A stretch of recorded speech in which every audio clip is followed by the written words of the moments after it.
સુરતના તડકેશ્વરમાં પાણીની ટાંકી ધરાશયી થયાના કેસમાં એસવીએનઆઈટીના રિપોર્ટે તંત્રની ઊંઘ ઉડાવી દીધી છે। તપાસમાં બહાર આવ્યું કે જે ટાંકી પર લોકોની તરસ છીપાવવાની જવાબદારી હતી તેના પાયામાંથી સિમેન્ટ જ ગાયબ હતો। જુઓ કેવી રીતે ભ્રષ્ટાચારના પાયા પર ઊભી કરાયેલી ટાંકી પત્તાના મહેલની જેમ ધરાશયી થઈ। તડકેશ્વર ટાંકી દુર્ઘટનાની તપાસમાં થયો પર્દાફાશ। લોકોના જીવ સાથે ખેલાયો હતો ગંભીર ખેલ। નબળા કામથી સંતોષી હતી ભ્રષ્ટાચારની ભૂખ। સુરત જિલ્લાના માંડવી તાલુકાના અરેટ નજીક તડકેશ્વર ગામે ગત 19 જાન્યુઆરીના રોજ પાણીની ટાંકી ધરાશાયી થવાની ગંભીર ઘટના બની હતી।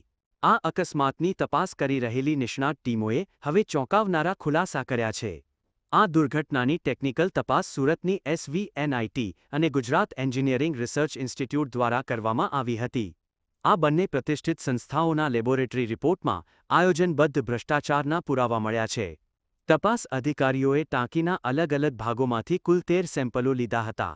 આ તમામ સેમ્પલો લેબ ટેસ્ટમાં ફેલ થયા છે, જે તંત્ર અને કોન્ટ્રાક્ટરની મેલીભગત તરફ સ્પષ્ટ આંગળી ચીંધે છે।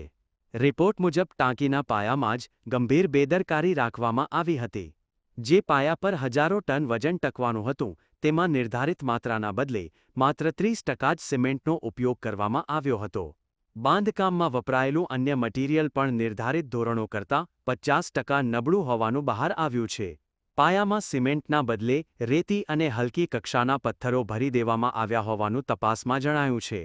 તળિયાના જે સેમ્પલ 2024 તેમાં 13 અમે લોકો લાવ્યા એસવીએનઆઈટી ખાતે ટેસ્ટિંગ માટે, તે સરકારને આપવામાં આવેલા અને માટીનું પૃથક માટીના સેમ્પલ ગઈકાલે લેવાઈ ગયા। એટલે ટોટલ અમે લોકોએ આજે સેમ્પલ લાવેલા તેમાં કોન્ક્રીટનો સેમ્પલ બધા ફેલ ગયા છે।